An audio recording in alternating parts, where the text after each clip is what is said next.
It's your boy Big Vern coming to you live from the App Stupid Studios. App like you got some sense. Smash the like and subscribe button. We like it when you do that here. Also, if you want to fund the madness directly, you can hit us up at the Cash App $Vern.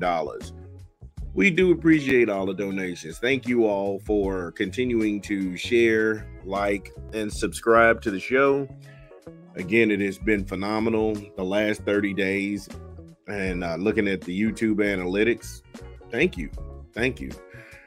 Busy sports day today. We've got the Nebraska Cornhuskers. And this one comes from my humble opinion. I just started reading this article out of College Sports Wire from Ryan Roberts.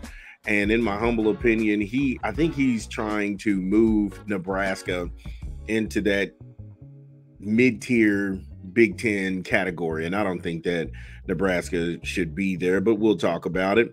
Also, football scoop, Doug Samuels, Florida is going to be Florida. Damn it, man. I mean, I just try and root for Billy Napier, but it just some things. Oh my goodness. Also, at Clemson, out of the AP, you have Mr. Capehart, DeMonte Capehart. He is back with the team after gun charges and a lot of other things in the law we'll cover. So that should be interesting. That should be an interesting read. Also, Dirk Coder, he returns back to Boise State as the offensive coordinator. We'll go ahead and get into that. Hopefully, that moves the needle somewhat. And just we'll talk about the Ohio State prospect, Mr. Trey McNutt. He's facing a suspension, and you'll never guess for what. Again, a lot of good stuff to cover. We're going to take a quick 20 seconds, and we'll be back when we hear from an unofficial sponsor of the show. This is Big Vern at App Stupid.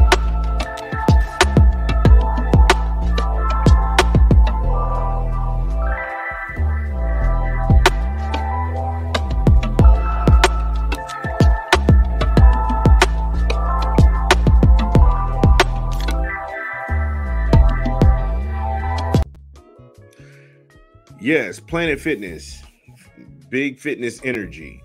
Download the app or visit the good folks down at your local Planet Fitness. Like I said, you can go ahead and get your lift on. All right, so we'll go ahead and start in the 24/7. This one's wrote by Steve Wilfong, talking about the top-ranked Ohio State prospect, Mr. Trey McNutt.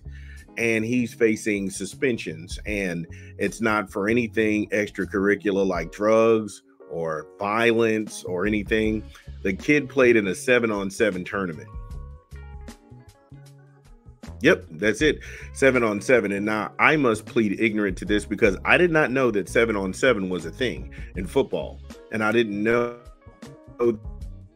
that until the whole Cam Newton thing exploded, where people were looking at this, and I know people were saying they reduced it to a camp, and it showed that it was their ignorance, because Cam Newton has a 7-on-7 company, and he was facing another 7-on-7 brand. So these are for the elite kids in the NFL. Well, these are for the elite kids going to college and then soon have NFL hopeful dreams.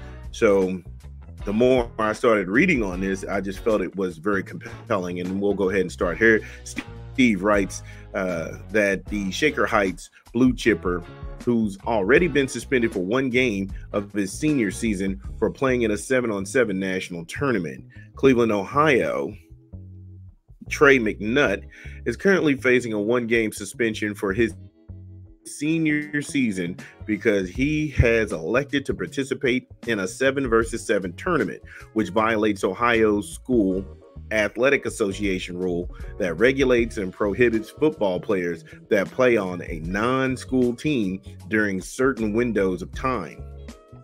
So the windows of time, because football used to be okay, in the summertime, you're going to go ahead and get the conditioning, and then we're going to go ahead and make whatever cuts that we will before the school opener in August.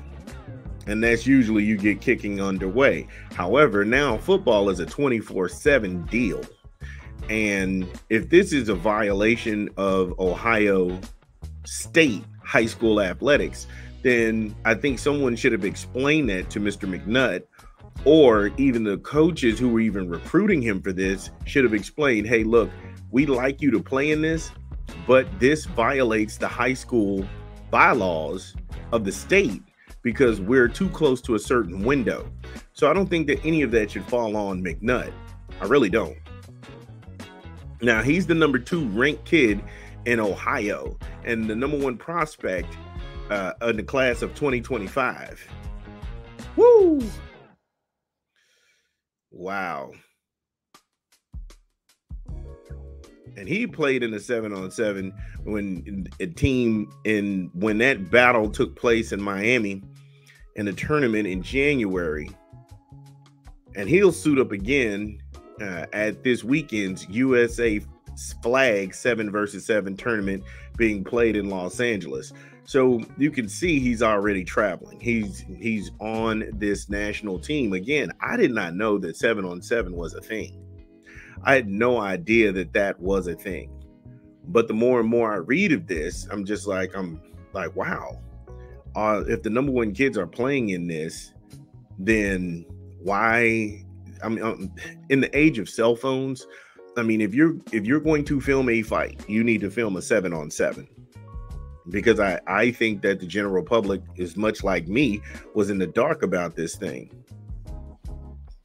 So McNutt, he says, I think the rule is unacceptable, which I can see that. It's taking control of the kids, and it feels like it's stripping basic rights away. How are you going to tell somebody they can't go and train or play football at all? And at the same time, these other sports, they're able to play AAU and everything. But football, you can't do it. I see where he's going. And he's right. Because as soon as basketball season is over, every parent who has a kid on a team or who has a kid who's been cut, they're trying to find their child an AAU team for the summer so he can build his skills or he can get better. Or they have some sort of travel ball set up so they can go ahead and play inferior competition and give them false hope. So I get it. However, because football is a big business now, and football has so many financial implications, it's almost as if these rules are written to protect the university's best interest. Not the interest of the kid, but the interest of the university.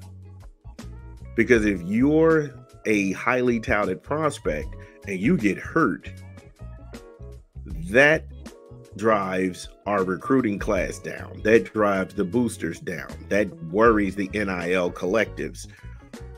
And so I'm not sitting here saying that it doesn't in basketball, but because football is so high stakes now, the realignment of conferences and also the cycle, colleges are now vested in kids. Kids are now vested in their future. And you have to look at this from a business perspective. Nobody wants a show park pony that's beat up and the tires are worn. So yes, McNutt is right. He should be able to train. He should be able to participate in activities in the summertime to be better. And it is restrictive, but you're engaged now in a financial decision. They're paying college players to be on video games. The collective is trying to go ahead and invest in kids to where they're paying for everything right off the rip. Again, if this was just mom and pop, blanket this, blanket that, I see. But we're dealing with a whole new era. So yeah, like I said, 7-on-7's a thing. A member of the interscholastic football team may not participate in the athletic contest with a non-interscholastic team in the same sport. August the 1st, and May the 14th. Any contact football, flag football, touch football, or arena football are examples of non-permissible events. Now, this is the Ohio High School Athletic Association. This is their rule, and this is why guys get suspended. So if you have a coach, and that's what I keep telling most of these people, is that if you have a real legitimate coach, they know that you don't recruit or that you don't try to go ahead and get kids to play AAU during the basketball season. Because in some states, you will get the kid actually suspended from play during the season. There's no sneak, there's no walk around. You can't be thirsty for wins. You're either going to do it right or you're not going to do it at all.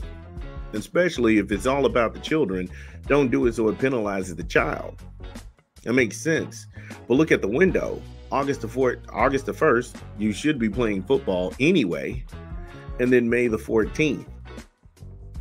So you don't really leave them much of a window, because let's just look at it like this. If the season is over in December, at the latest January, the season's over in January, then you're telling a kid, here's February, March, April, and then May. But that's around the time where I have to start conditioning. I have to start looking at film. I've got to get ready for the upcoming school year for my high school team. Even though I'm number 1 in the state, number 2 in the state, I cannot physically be on any teams out of season. I can't take a spring game, like they said, flag football and all these other things, tournaments, non-touch, touch. You can't do it. And that is unfair. That is unfair. So he does have a point. I'm the mayor of fair. He does have a point. All activities must be non-contact. The only football equipment the player may wear are helmets and cleats. From May the 15th to July 31st, a member of an interscholastic football team may participate in an athletic contest, a tryout, or any type of team or group training or practices with a non-interscholastic team, provided all participation is non-contact and the only football equipment being worn are helmets and cleats. This would include 7-on-7 participation. So the window that they provided was from May the 15th to July the 31st. How? That is very restrictive. So after Mother's Day weekend, you're only going to be able to wear a helmet and cleats, and then you're on Memorial Day weekend, and then after that, in most states, school is out after that, and then people are gone for 2 weeks in vacation. They come back June the 15th. You're probably trying to get settled, trying to go ahead and get some bills back online. 2 weeks, you've got July 4th. After July 4th, now you've got 2 to 3 weeks, and now school's back in. This is me painting a picture of how restrictive this is. So, again, Trey McNutt, I feel your pain. I understand what you're saying, and you're absolutely right. I think the Ohio High School Athletic Association and the way that the rules are written for the high school sports in pertaining to football is very restrictive and unfair. However, you are engaged in a highly lucrative field of employment, which is football, the prospects of college football, and even the aspirations of pro football. And people are going to want to protect their investment. And the way that these rules were written, it is doing just that. So, like I say, I could be wrong, but let me know where you sit. This is Big Vern, and we will be back at the bottom of the hour at App Stupid.